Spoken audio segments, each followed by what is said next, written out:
안녕하세요. 이혼한 30대 중반의 여성입니다.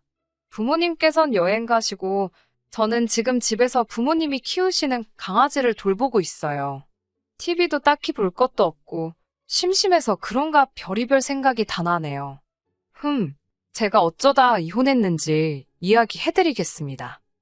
전 남편이지만 편의상 남편이라고 부르겠습니다. 남편과는 지인의 소개로 만났습니다. 당시 제 나이가 33이었고 남편은 34이었는데 지인이 보기에는 둘이 나이도 비슷하고 잘 어울릴 것 같았던 모양이에요. 솔직히 낯을 많이 가리는 제 성격상 소개팅은 어색해서 내키지 않았는데 지인이 술 한잔 마시면서 보면 괜찮지 않겠냐며 굳이 자리까지 만들어주더라고요. 판을 깔아주는데 안 논다고 하는 것도 예의가 아닌 것 같아서 나간 자리였습니다. 남편과는 대화도 잘 통하고 여러모로 코드가 잘 맞았어요. 잘 되면 결혼하고 안 되면 술 친구나 하자며 농담을 나눌 정도로 금세 가까워졌습니다. 소개받고 얼마 지나지 않아 연인 사이가 되었고 연애 6개월 만에 결혼 약속을 했을 만큼 관계가 급속도로 진전되었지요. 그런 남편과 이혼을 결심하게 된 건 어머님 때문입니다. 물론 남편이 어떻게든 제 편을 들어줬다면 이혼까지는 생각하지 않았을 수도 있지요. 하지만 남편은 오히려 저를 속물로 몰아가면서 저만 이상한 사람으로 만들더라고요. 그런 남편의 행태를 보면서 이 인간은 믿고 살 위인이 못 된다는 걸 알아챘네요. 어머님 때문에 마음 상했던 일을 늘어놓자면 3일 밤을 꼬박 새도 부족합니다. 그러니 제가 결정적으로 어머님과 남편에게 정이 다 떨어지게 된 사건만 말씀드려 볼게요. 결혼식을 올리고 신혼여행을 다녀오자마자 저를 기다리고 있던 건 아버님의 생신이었습니다. 정작 아버님께서는 모처럼 오리고기나 먹으러 가자고 하셨는데 어머님이 되려 유난이시더라고요. 말씀하시기를 아버님께서 며느리가 차린 생일상을 받고 싶으시면서도 저를 배려해 주시느라 말씀을 못 하시는 눈치랍니다. 그러면서 저더러 센스껏 준비해보라고 하시는 거예요. 눈치 없는 남편은 그 옆에서 진짜 좋은 생각이라며 어머님의 말씀에 힘을 보태고 있었고요. 걱정이 태산이었습니다. 부끄러운 이야기지만 저는 요리를 잘하지 못해요. 해볼 기회가 많이 없었거든요. 남편과 마찬가지로 저 역시 자취나 유학 경험 없이 결혼 직전까지 친정부모님과 함께 살았습니다. 대학원을 졸업하자마자 회사에 들어가면서 생활은 더 바빠졌고요. 사정이 그렇다 보니 주방일이나 살림에 큰 관심도 없었고 할 기회도 없었지요. 게다가 친정아버지께서는 여자는 결혼하면 좋으나 싫으나 결국 부엌 일을 하게 된다며 구태여 미리부터 할 필요는 없다셨습니다. 참고로 평소에도 친정아버지께서는 친정어머니의 부엌 일을 자주 도와주시는 편이에요. 사정이 그렇다 보니 기껏 어쩌다 부모님을 도와드리게 되더라도 저는 설거지나 뒷정리를 하는 정도였지요. 아무튼 그런 상황에서 어머님이 뜬금없이 아버님 생일상을 차리라니까 골치가 너무 아프더라고요. 그냥 못한다고 하고 외식하자고 졸라볼까 싶었지만 결혼하고 첫 생신이잖아요. 그래서인지 마음 한편으로는 시부모님께 잘 보이고 싶은 쓸데없는 욕심이 생기더라고요. 그래서 인터넷과 요리책을 뒤적이며 공부 아닌 공부를 했어요. 아버님 생신 전날 회사에서 퇴근하기가 무섭게 미역국부터 시작해서 잡채, 불고기, 생일상이라 하면 떠오를 법한 몇 가지 음식들을 밤새 만들었습니다. 음식이 맛도 있어야 하겠지만 정성이잖아요. 이 정도면 제 마음과 노력을 알아주시겠지 싶었습니다. 하지만 아버님의 생일이었던 다음날 저는 마음의 상처를 입고 말았습니다. 어머님은 상대의 기분 따위는 안중에도 없으시더군요. 밤새 만든 음식들을 바리바리 싸들고 시댁에 도착했습니다. 문을 열어주신 어머님께서는 일주일 내내 일하고 쉬는 날 쉬지도 못하고 운전해서 오느라 고생했다며 당신 아들을 쭈물떡거리시더라고요. 저도 사람인지라 그 모습을 보고 있자니 좀 서운하대요. 둘이 같이 맞벌이하면서 음식은 저 혼자 했고 저희 집에서 시댁까지 남편이 운전을 했다고는 하지만 거리로 1시간도 안 걸립니다. 그게 그렇게 안쓰러울 일인가 싶더군요. 부엌에 제가 만든 음식들을 꺼내놓으니 어머님의 표정이 뭐라고 표현을 해야 할지 모르겠는데 웃고 계신데 굉장히 가짜로 웃고 계신 느낌이었습니다. 뭐가 마음에 안 드시나 싶어서 괜히 걱정이 되더라고요. 어머님께서 어디 맛 좀 한번 볼까? 그러시면서 미역국하고 잡채를 드시더라고요. 아, 드시기 전부터 우리 며느리가 손이 장내자가라고 타박도 하셨습니다. 고생했다 소리는 못 들었네요. 아무튼 맛을 보시더니 인상을 팍 찌푸리셨습니다. 저더러 간 볼 줄 모르냐고 그러시더군요. 그 소리를 듣고 남편이 부엌에 오더니 자기가 간 봤을 때는 괜찮았다며 다시 한번 먹어보더군요. 남편이 아무렇지도 않다니까 어머님께서는 뭐가 아무렇지도 않냐면서 남편에게 저랑 살면서 입맛이 완전히 배린 거 아니냐입니다. 마치 저 때문에 남편이 이상해졌다는 식으로요. 기분이 팍 상했는데 남편은 또 어머님의 그런 말씀에 제대로 대꾸도 못하고 제 눈치만 살피더군요. 어머님은 안 되겠다면서 제가 해온 음식을 전부 냄비에 부으시곤 새로 간을 하셨습니다. 솔직히 빈정상하고 속상했어요. 저를 무시하는 것 같았으니까요. 하지만 여기서 끝이 아니었습니다. 이윽고 식사가 시작되자 어머님께서는 이거 간 맞추는 게 여간 힘든 일이 아니었다면서 어떻고 저떻고 한참 생색을 내시더라고요. 아마 모르는 사람이 들었으면 어머님이 밑간부터 시작해서 다 하신 줄 알았을 거예요. 식사가 끝날 무렵에서야 아버님께서 저에게 최악이 너도 고생했다 한마디 하긴 하셨는데 아니 왜 너도예요? 저 혼자서만 다 만든 건데 이건 뭐 칭찬을 들은 것 같지도 않고 기분만 나쁘더군요. 음식 맛은 어땠냐고요? 당연히 별로였지요. 얼마나 짜던지 식사 후에 온 가족이 2리터 페트병을 옆구리에 끼고 다니면서 물을 들이부어댔으니까요. 그래도 식사가 끝난 뒤에는 아버님 생신이고 하니까 현찰로 30만 원 챙겨드렸습니다. 친정 부모님께도 늘 30만 원에서 50만 원 정도는 챙겨드렸기에 그 돈이 그때는 아깝지 않았어요. 그렇게 아버님의 생신이 지나가고 얼마 지나지 않아 제 생일이 돌아왔습니다. 친정 부모님께서 우리 딸이 좋아하는 거 먹으러 가자며 들뜬 목소리로 연락을 해오셨어요. 제가 어린아이도 아니고 생일 선물이나 생일 파티 같은 걸 기대하지는 않았지만 챙겨주는 사람이 있다는 건 늘 기분 좋은 일이잖아요. 남편도 뭐 하고 싶냐고 물어보길래 어디 좋은 데 가서 여유롭게 식사하고 싶다고 했어요. 그도 그럴 것이 남편이나 저나 워낙 회사 일로 바쁘다 보니까 모처럼 외식 한 번을 해도 멀리 가지도 못하고 집 근처에서 대충 해결하거나 배달을 시키기 일쑤였거든요. 하지만 생일 당일까지도 시부모님께서는 아무 말씀이 없으시더라고요.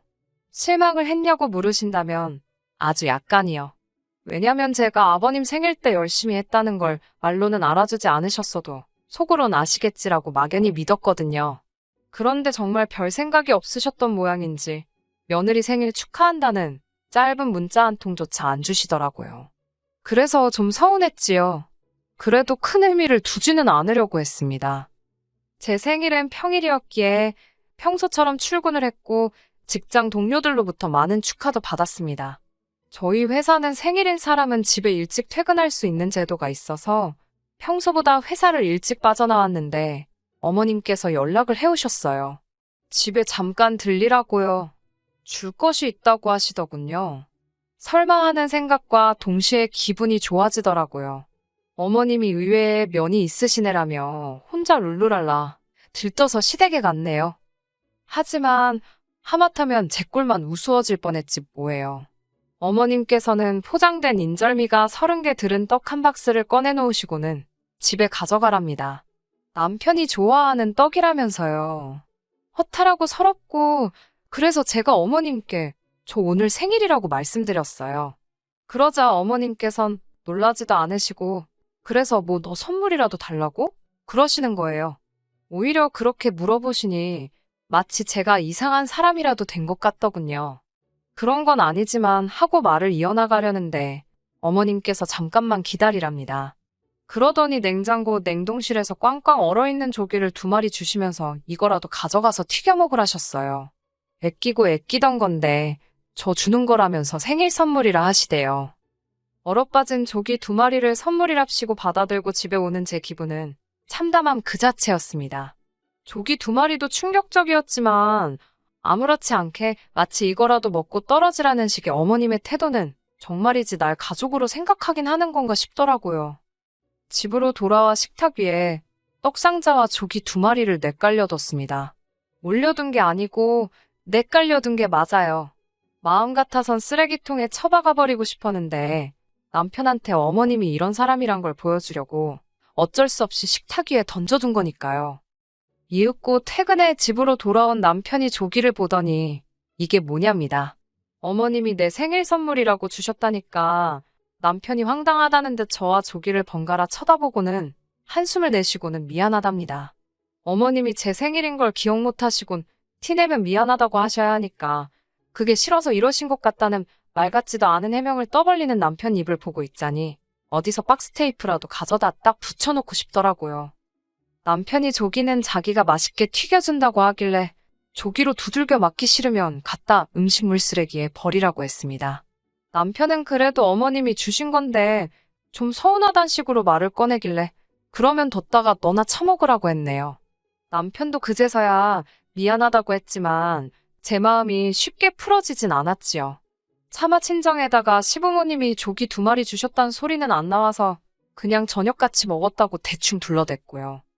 그러다 올해 초 어머님의 생신이었습니다. 결혼한 지 1년이 안 되었으니 처음 맞이하는 어머님의 생신이기도 했고요. 어머님은 당신이 저에게 해주신 건 완전히 잊으셨는지 또다시 며느리 생일상 타령을 하셨습니다. 기가 차고 어이가 없더라고요. 제가 어머님께 요즘 회사 일로 바빠서 그렇게는 못 해드릴 것 같다고 말씀드렸지요.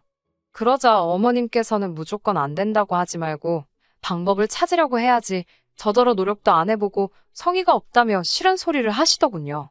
하지만 저도 제 생일 때 남은 감정이 있었기에 지난번 아버님 생신 때처럼 유난 떨기가 싫더라고요. 그래서 남편에게 어머님 생신상은 당신이 챙기라 하니 남자가 그런 걸 어떻게 하냐입니다.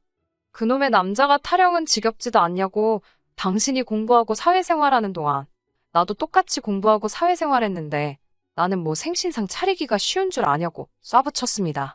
남편이라고 하나 있는 게 지 엄마 생신상 좀 차리라니까 요리조리 내뺄 궁리나 하고 이런 건 초장에 잡아야지 싶더군요. 그래서 알겠다 하고 어머님 생신 하루 전날 미역국만 끓였습니다. 그리고는 조기 4마리를 챙겨서 시댁으로 향했네요. 시댁에 도착하니 어머님이 하신다는 말씀이 어째 오늘은 단촐 안에 그러시는 거예요. 저는 쌩긋 웃으며 잠시만 기다리시라고 했습니다. 그리고는 끓여온 미역국을 냄비째 가스레인지 위에 올린 뒤 어머님을 불렀습니다. 어머님께 간 좀 해달라고 하니까 어머님이 또 간을 못 맞췄냐고 물어보시길래 아예 간을 안 했다고 했습니다. 어머님 취향껏 끓이시라고요. 어머님은 황당하다는 표정으로 저를 쳐다보셨지만 저는 아무 대꾸도 하지 않았네요. 그리고는 후라이팬을 찾아서 조기 4마리를 굽기 시작했습니다. 이윽고 어머님 생신상이 차려졌고 저는 TV 앞에서 하하호 모여있는 시부모님과 남편에게 식사가 준비되었다고 알렸지요. 세 사람은 식탁에 앉아서 어이없다는 듯 저를 바라봤어요. 이게 다냐는 어머님의 말씀에 그렇다고 했습니다. 회사 일로 바빠서 시간이 없었다고 말씀드리면서 저번에 아끼던 조기를 저에게 주셨다고 하셨지 않냐고 그때 너무 감사하게 잘 먹어서 저도 조기를 사왔다고 했습니다. 그리고는 저는 제 앞에 놓인 빈 국그릇에 보란듯이 보온병에 쌓은 미역국을 부었습니다. 남편이 그건 또 뭐냐고 하길래 난 어머님 간이 입에 안 맞아서 내 거 따로 챙겨왔다고 했더니 남편이 너도 진짜 골 때린다면서 고개를 내젓더군요. 아버님께서는 도대체 이게 다 무슨 상황이냐고 화를 내셨고 저는 아버님께 어머님이 지난번 제 생일날 조기 2마리를 선물이라고 주셨다고 사실 그대로 말씀드렸습니다. 그러자 아버님께서는 조기 2마리를 준 시엠이나 그렇다고 조기로 다시 들고 온 며느리나 독인 객긴이라며 젓가락을 집어던지시고 식탁을 떠나셨습니다. 어머님께선 말 그대로 저를 잡아먹을 듯이 노려보시면서 저더러 또라이라고 하셨어요. 결국 식사 자리가 쫑났고 남편과 저는 집으로 돌아왔습니다. 집으로 돌아오는 내내 남편은 꼭 그렇게 했어야 하냐며 집에 가면 당장 전화드리랍니다. 무조건 죄송하다고 그러라는 거예요. 난 죄송한 게 없다고, 누가 먼저 이 조기 대첩을 시작한 줄 아냐고, 어머님이 먼저 나한테 말이라도 그렇게 서운했냐고 해주시면 덧나냐고 따졌습니다. 그러자 남편은 한숨만 푹푹 쉬더니 일단 알았답니다. 자기가 어머님이랑 한 번 이야기를 해본다나요. 저는 이 말을 듣고 그래도 남편이 아주 남의 편은 아닌가 보다 다행이다 싶었습니다. 며칠 뒤 집으로 약과 세트가 선물로 왔습니다. 남편이 어머님이 보내신 것 같다며 열어보라고 하더라고요. 안에는 곱게 포장된 약과가 담겨 있었습니다. 이걸 왜 보내신 거냐 하니까 어머님이 사과의 뜻으로 보내신 거 아니겠냐며, 이런 시어머니가 어딨냐고 남편이 기세가 등등해졌더군요. 저는 긴가민가 하면서도 어머님이 나한테 미안하시긴 한가 보다 싶어 얼었던 마음이 조금은 풀리는 기분이었지요. 어머님께 감사하다 인사를 드리려고 전화를 걸었으나 통화 중이신지 받지를 않으시더군요. 좀 이따 다시 드려야겠다 생각하며 포장된 약과를 뜯어 한 입 먹었는데 이건 뭐 기름전내가 얼마나 나던지요. 도무지 삼킬 수가 없어 뱉었습니다. 그리고는 봉지를 이리저리 살펴보니 약과에 곰팡이가 피었더군요. 황당해서 상자 뒷면을 보니 판매처 연락처가 있길래 전화를 걸었습니다. 이런 걸 팔면 어쩌나 싶어서요. 업체 직원과 연락이 되었고 저는 그쪽 회사에서 만든 약과가 상해 있다고 이야기를 했어요. 그러자 직원이 그럴 리가 없답니다. 약과 생산은 지난해가 마지막이었다면서요. 그러면서 포장이 어떤 디자인이냐고 묻길래 설마 하는 마음으로 설명을 해줬습니다. 그러자 그 직원은 틀림없다며 작년 제품이라네요. 저는 남편에게 시댁에 가자고 감사하니 직접 만나서 인사를 드리는 편이 좋겠다고 꼬셨습니다. 남편은 제가 직접 사과하러 간다는 소리로 이해를 했는지 싱글벙글이더군요. 저더러 잘 생각했답니다. 시댁에 도착하니 어머님께서는 어쩐 일로 여기까지 행차를 하셨냐며 한껏 비아냥거리시더군요. 그러다 제 손에 들린 약과 상자를 보시고는 흠칫 놀라시는 것 같았습니다. 어머님께 맛이 너무 좋던데 어머님은 드셨냐며 하나 드셔보시라고 어머님 얼굴에 들이밀었습니다. 이게 뭐하는 짓이냐며 어머님이 제 손을 치셨고 약과는 그대로 굴러 떨어졌지요. 어머님께 어떻게 썩은 걸 주실 수 있냐고 따지니 어머님이 누가 썩었다고 그러냐고 되려 큰 소리를 치시더군요. 어머님 생각에 멀쩡하면 한 입 드셔보시라고, 그럼 제가 어머님이 하라는 대로 하겠다 했어요. 그렇지만 스스로를 끔찍히 아끼시는 어머님께서 곰팡이 난 약과를 드실 리는 만무했지요. 남편이 도대체 왜 그러냐며 하나 먹으려고 하자 어머님이 대뜸 먹지 말라며 남편 손을 찰싹 때리셨습니다. 제가 어이가 없어서 저는 상한 약과 먹어도 되는 사람이고 어머님과 남편은 못 먹냐고 어떻게 그러실 수가 있냐고 따졌습니다. 그러자 어머님께선 도대체 뭘 얼마나 더 해줘야 하냐면서 저더러 바라는 것도 참 많다고 비위 맞추기 힘들어 죽겠답니다. 며느리 눈치 보고 사는 시애미는 이 지구상에 당신밖에 없을 거라나요. 남편도 대뜸 제게 어머님이 어쨌든 먼저 사과의 손길을 내미셨으면 저도 좀 알고도 모르는 척 저드릴 줄도 알아야지. 그걸 하나하나 다 따지면 불편해서 어떻게 가족으로 지내겠냐네요. 곧 죽어도 당신 잘못은 인정 안 하는 시어머니와 그런 시어머니를 어떻게든 감싸고 돌고 저만 바보천치 취급하는 남의 편을 보고 있으니 이놈의 거지 같은 집구석에 내가 뭐 한다고 붙어있나 싶더라고요. 피는 못 속인다고 어머님이 저 모양인데 아들놈이라고 다르겠어요? 홧김에 남은 약과가 들어있던 상자를 쓰레기통 쪽으로 집어 던졌는데 그게 어쩌다 중간에 서 있던 남편 발등으로 떨어졌습니다. 쓸데없이 포장은 또 고급스럽게 나무 합판으로 만들어진 상자로 되어 있었거든요. 남편이 자기 발을 부여잡고는 자기 죽는다고 소리를 질러대더군요. 어머님께서는 저더러 일부러 그랬냐며 당장이라도 제 머리채를 잡을 기세였지만 어머님보단 그래도 젊은 제가 피하는 게 빨랐지요. 어머님은 비로도 공당 같은 치마를 입고 계셨는데 그 치마에 당신 발이 걸려 넘어지셨고요. 상상이 되실지 모르겠지만 아수라장이 따로 없었습니다.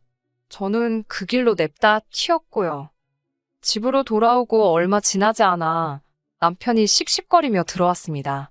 저는 그런 남편에게 우린 이혼밖에 답이 없는 것 같다고 하니까 남편도 자기도 저랑 못 살겠다며 갈라서잡니다.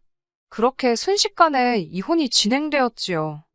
그제서야 어머님께서는 당신이 너무 유치하게 굴었다며 그래도 당신 아들이 4대 독자인데 이혼은 안 된다며 저를 잡으셨습니다. 시할머님이 아시면 저나 어머님이나 무사하지 못할 거라면서요.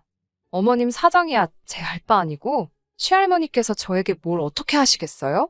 이혼하면 전 이직 구석하고 완전 남인데요, 뭐. 결혼 생활 기간이 짧아 위자료 같은 건 따로 없었고 그냥 깔끔하게 갈라섰습니다.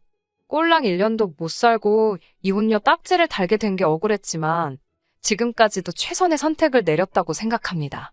남편을 소개해줬던 지인에게는 그동안 있었던 일을 지금 제가 사연을 적은 것보다 더 상세하게 말해주었거든요.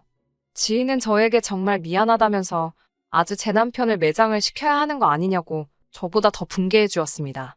그리고 저는 생각도 못했던 일인데 남편과 지인이 동시에 아는 사람들에게 다 소문을 냈더라고요. 조기 대처부터 상한약과 이야기까지 전부 다요. 덕분에 남편은 회사에서 사람 대접도 못 받는다더니 얼마 버티지 못하고 제 발로 나왔다대요. 이후로 소식을 들은 사람은 없고요. 인과응보지요, 뭐. 그때부터 지금까지 저는 연애고 결혼이고 아무런 생각도 없고요. 관심도 없습니다. 어떻게든 되겠지요, 뭐. 아, 그리고 조기랑 약과는 이제 보기만 해도 치가 떨립니다. 우액.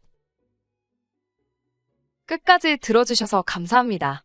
오늘의 사연은 여기까지입니다. 구독과 좋아요, 알람 설정 부탁드리고 더 좋은 사연으로 다시 찾아뵙겠습니다. 감사합니다.